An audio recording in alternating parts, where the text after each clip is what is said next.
everyone, and welcome back to my channel. Yangon, Myanmar, AP. Myanmar security forces opened fire Sunday on a crowd attending the funeral of a student who was killed on the bloodiest day yet of a crackdown on protests against last month's coup, local media reported.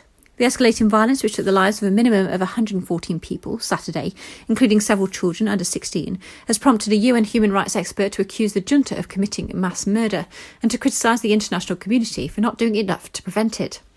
But it's not thus far stopped either the demonstrations against the February 1st takeover or the violent response of the military and police to them. Local outlet Myanmar Now reported that the junta's troops shot at mourners at the funeral within the city of Bago for Tai Muang, a 20-year-old killed on Saturday. He was reportedly a member of the All Burma Federation of Building, which features a long history of supporting pro-democracy movements within the country.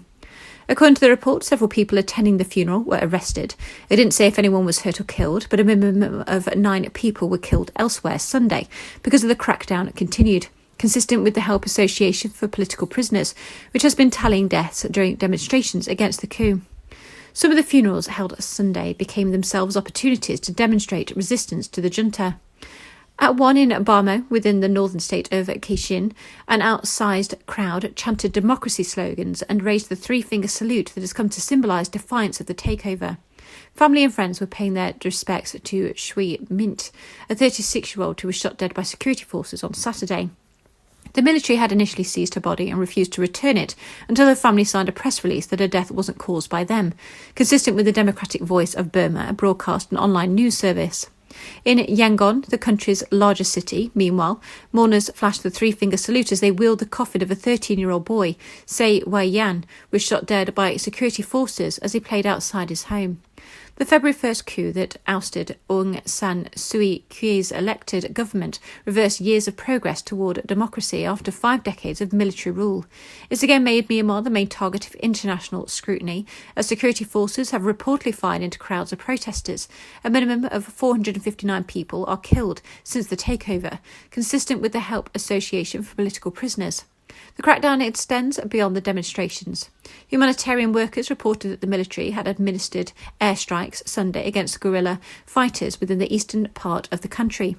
The junta have accused a number of the demonstrators of perpetrating the violence due to their sporadic use of Molotov cocktails and has said its use of force has been justified to prevent what it called rioting. While protesters have occasionally hurled firecrackers at troops and on Saturday carried bows and arrows, they continue to be vastly outgunned. Saturday's price far exceeded the previous single-day high that ranged from 74 to 90 on March 14th. The killings happened throughout the country as Myanmar's military celebrated the annual Soldiers' Day holiday with a parade within the country's capital, Nea Pretoria. Today, the junta of Myanmar has made Soldiers' Day, each day of infamy within the massacre of men, women and really young children throughout country, said Tom Andrews, the UN's independent expert on human rights for Myanmar. Words of condemnation or concern are frankly ringing hollow to the people of Myanmar, while the junta commits slaughter against them, its hobby for robust, coordinated action. Those calls were echoed by others. UN Secretary-General Antonio Guterres said he was shocked by the killings of civilians, including children, and a gaggle of defence chiefs from 12 countries also condemned the violence. UN Special Advisor on the Prevention of Genocide, Alice Wiemu-Njitru, and UN Diplomat for Human Rights, Michelle Bachelet, said the shameful, cowardly, brutal actions of the military and police who are filmed shooting at protesters as they flee and who haven't yet even spared young children must be halted immediately. But it's still not clear what action is feasible or how quick it might be. The UN Security Council has condemned the violence but not advocated concerted action against the junta, like a ban on selling arms. China and Russia are both major arms suppliers to Myanmar's military, also as politically sympathetic, and as members of the Council would almost certainly veto any such move. If the Safety Council isn't ready to do anything, Andrews involved an emergency international summit. Already many countries have imposed some sanctions and threatened more, but it's not clear what further action governments will take. Human rights group Amnesty International also criticised the hesitancy to try to do more. UN Security Council member states' continued refusal to meaningfully act against this never-ending horror is contemptible, said Ming Hu Ha, the organisation's deputy regional director for campaigns. In the meantime, protesters have continued to rally in on Myanmar's streets. In one demonstration in Yangon on Sunday, a little group made its way through residential districts that the day before had seen chaos with police shooting at demonstrators, and therefore the protesters responding with fireworks and Molotov cocktails. The march finished without incident. In addition to unleashing violence against demonstrators, the military is additionally continuing to battle ethnic Karen fighters within the country's east.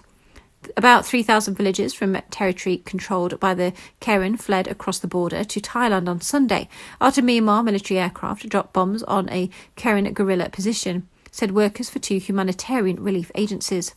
The Karen National Union is one among quite a dozen ethnic organisations that are fighting for many years to realise more autonomy from Myanmar's central government. The tension at the border comes because the leaders of the resistance to the coup are seeking to possess the Karen, and other ethnic groups join them as allies. Thus far, the ethnic armed groups have only committed to providing protection to protesters in areas they control. Thanks for listening. Please like, comment and subscribe.